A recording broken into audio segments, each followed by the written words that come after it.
विद्यालय प्रसारण सुनने वाले सभी प्यारे बच्चों का अभिनंदन है आकाशवाणी के इस कार्यक्रम में। प्यारे बच्चों, पिछली हर कक्षाओं के अध्ययन के बाद आप 11वीं कक्षा में आए हैं और यहाँ भी एक विषय आपको साथ रखना पड़ता है, वो है अंग्रेजी का। अंग्रेजी भाषा हमारे लिए बहुत आवश्यक है क्योंकि ऐसे क्षेत्र जहाँ हिंदी का इस्तेमाल बहुत कम होता है वहाँ अंग्रेजी उपयुक्त भाषा होती है। ये एक अंतर्राष्ट्रीय भाषा भी है। देश के बाहर कहीं आना जाना हो तो अंग्रेजी बातचीत के लिए बहुत जरूरी होती है। ऐसे में विद्यार्थी रहते हुए आप अंग्रेजी को अच्छे से सीख लीजिए। प्यारे बच्चों, आपके अंग्रेजी ग्रामर में एक हिस्सा है मॉडल्स। आज मॉडल्स के बारे में और जानकारियां लेंगे, तो ध्यान से सुनिएगा। आज का ये पाठ आपकी अध्यापिका मंजूषा यादव जी बहुत रुचिकर तरीके से बताने वाली हैं, तो आप भी सुनिए और हम भी सुनते हैं।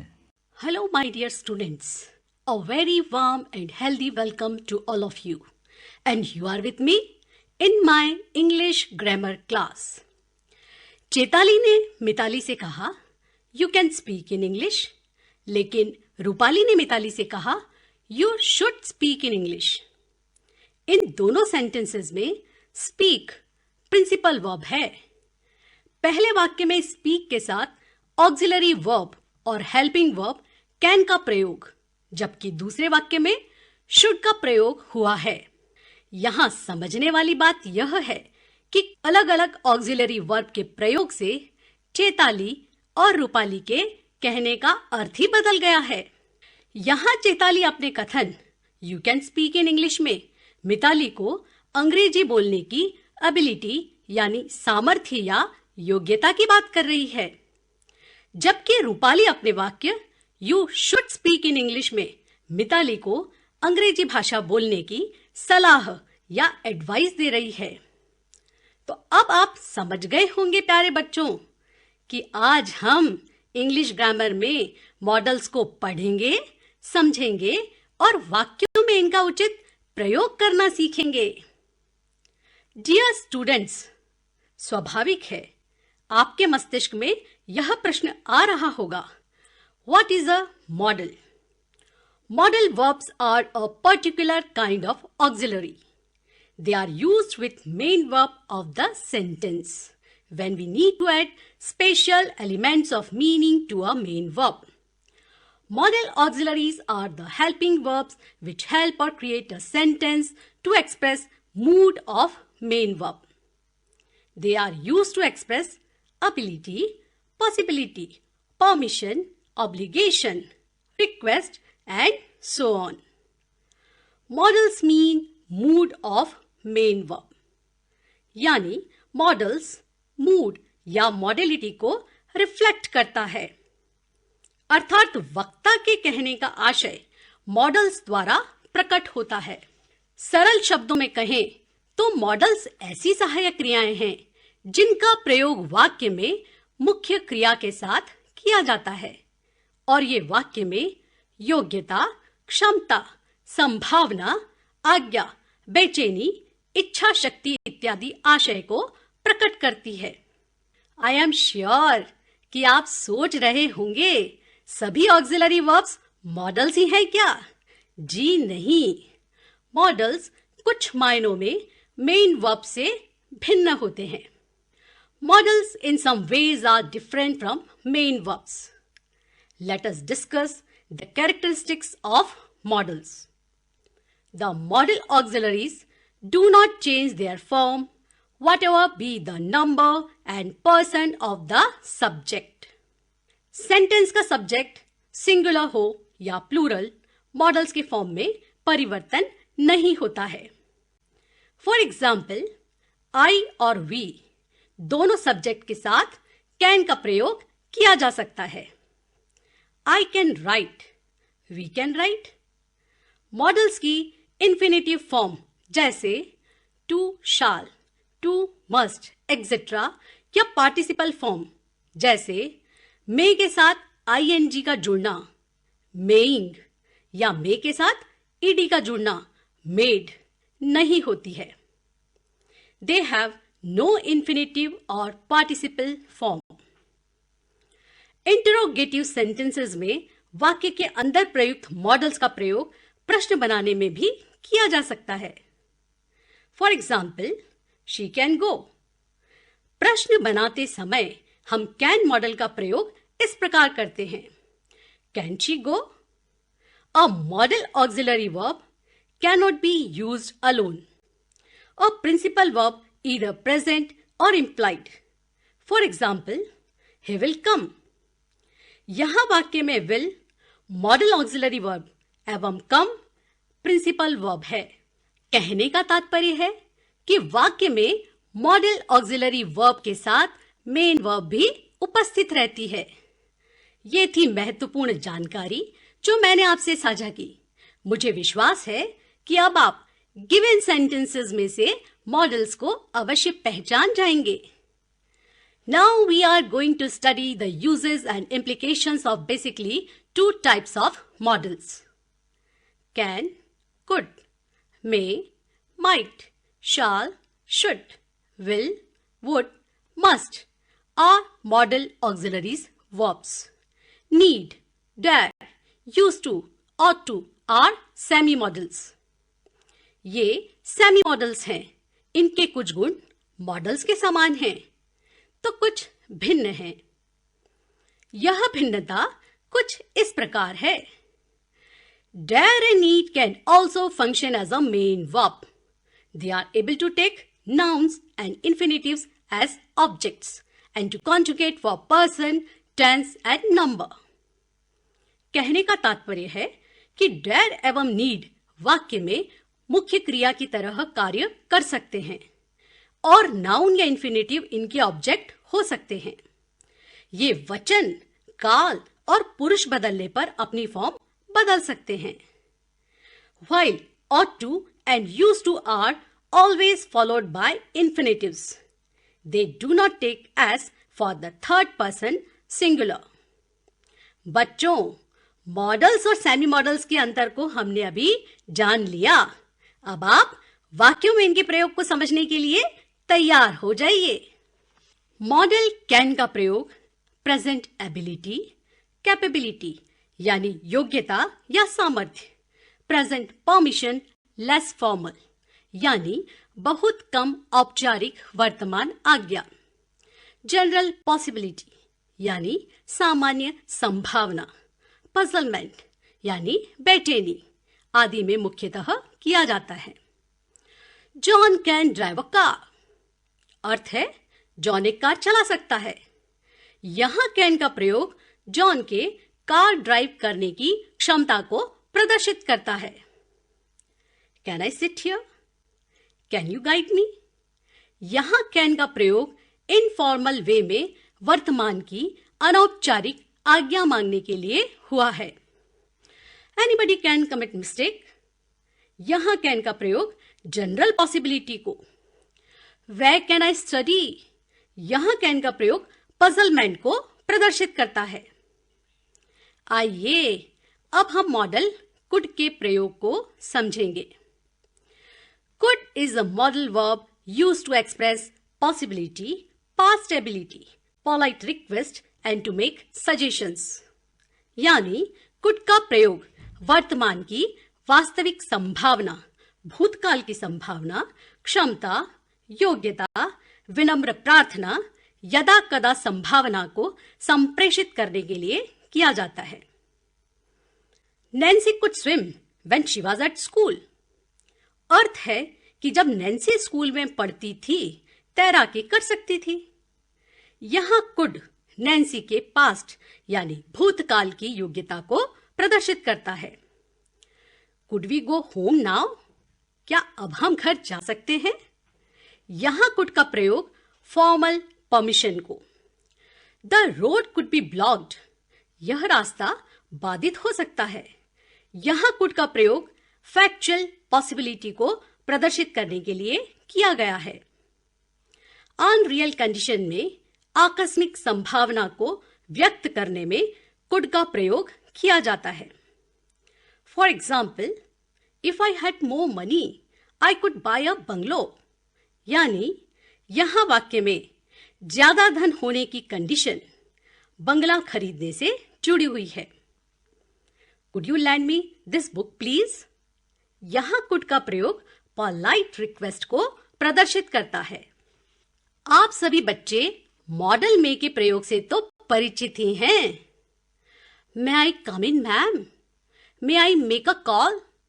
इन दोनों सेंटेंसेस में मे का प्रयोग औपचारिक आज्ञा लेने के रूप में हुआ है। The clouds are dark so it may rain. यहां मे का प्रयोग तथ्यों पर आधारित पॉसिबिलिटी के रूप में हुआ है। क्योंकि काले गहरे बादल हैं, इसलिए वर्षा हो सकती है। May God bless you. यहां मे का प्रयोग विश या इच्छा को प्रदर्शित करता है। Now let us discuss the model might. Might का प्रयोग अधिकांशतः रिमोट पॉसिबिलिटी यानी क्षीण संभावना, परमिशन, कैजुअल रिक्वेस्ट और सजेशंस को प्रदर्शित करने के लिए किया जाता है। There are a few clouds, so it might rain. चूंकि बहुत थोड़े बादल हैं, बारिश हो सकती है। यहां might क्षीण संभावना को व्यक्त करता है। Might I ask a question? यहां might का प्रयोग प्रश्न पूछने की परमिशन लेने के लिए। That might be Rohit. वह रोहित हो सकता है। यहां might का प्रयोग अनुमान लगाने में किया गया है। मॉडल मस्ट का प्रयोग वाक्यों में ऑब्लिगेशन यानी आभार, ड्यूटी यानी कर्तव्य, कंपल्शन यानी बाध्यता, मैंडेटरी यानी अनिवार्यता, स्ट्रॉन्ग पॉसिबिलिटी एवं स्ट्रॉन्ग एडवाइस के आशय को प्रकट करने के लिए किया जाता है।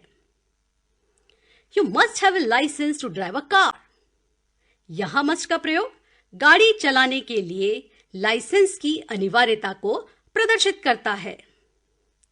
The lights are on, somebody must be in the room. बत्तियां जली हुई है, कमरे में कोई होना चाहिए। यहां मस्ट स्ट्रॉन्ग पॉसिबिलिटी को शो करता है। The model will. विल का प्रयोग प्रॉमिस यानी वादा, पोलाइट रिक्वेस्ट, विलिंगनेस यानी इच्छा या इरादा, डिटर्मिनेशन यानी दृढ़ निश्चय को प्रकट करने के लिए सेंटेंसेस में करते हैं।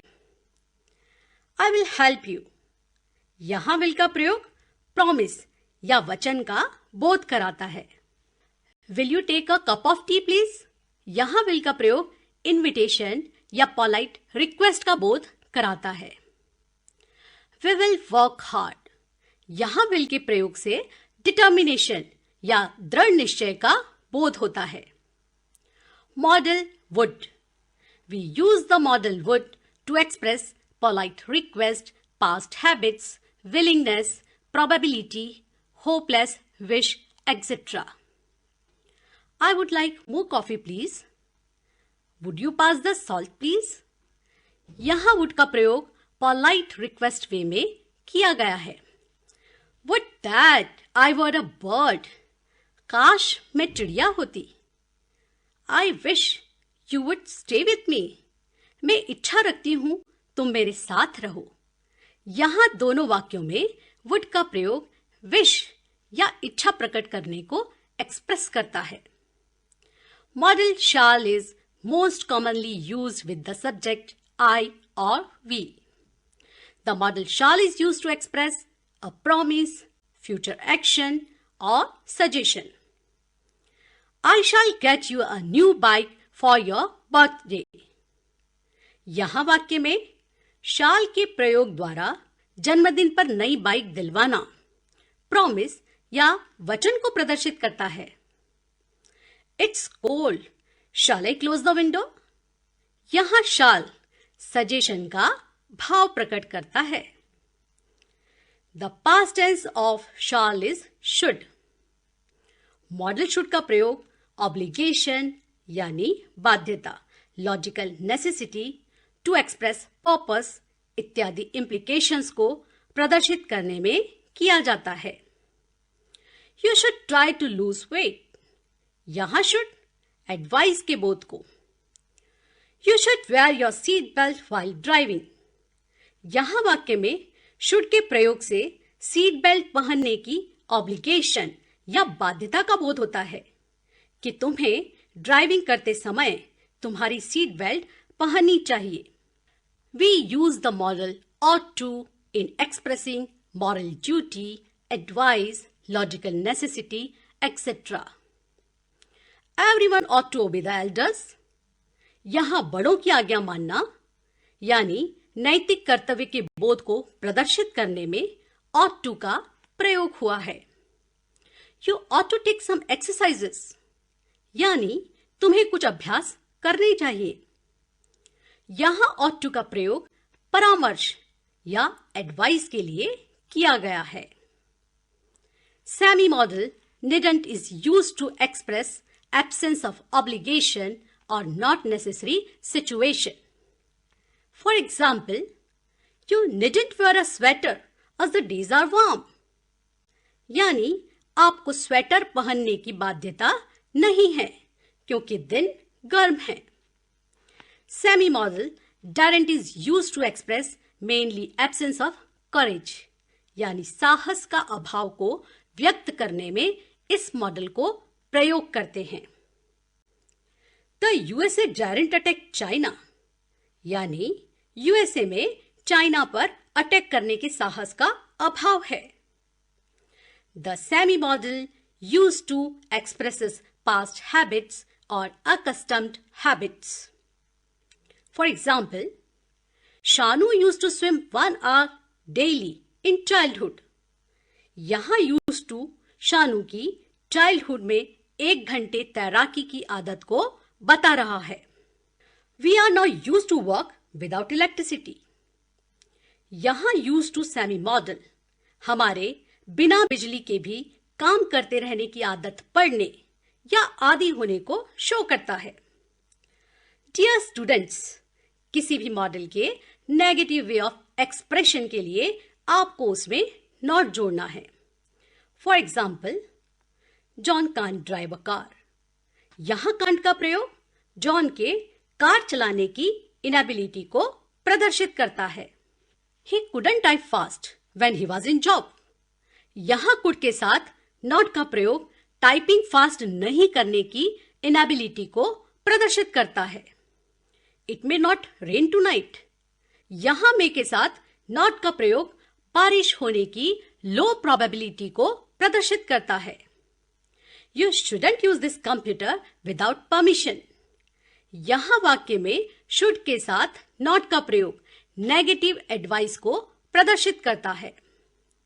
मॉडल्स के साथ नॉट के प्रयोग से नेगेटिव वे ऑफ एक्सप्रेशन का किस प्रकार बोध होता है अब आप भली भांति समझ गए होंगे. आइए अब हम इस टॉपिक के कुछ कीवर्ड्स का दोहरान करते हैं.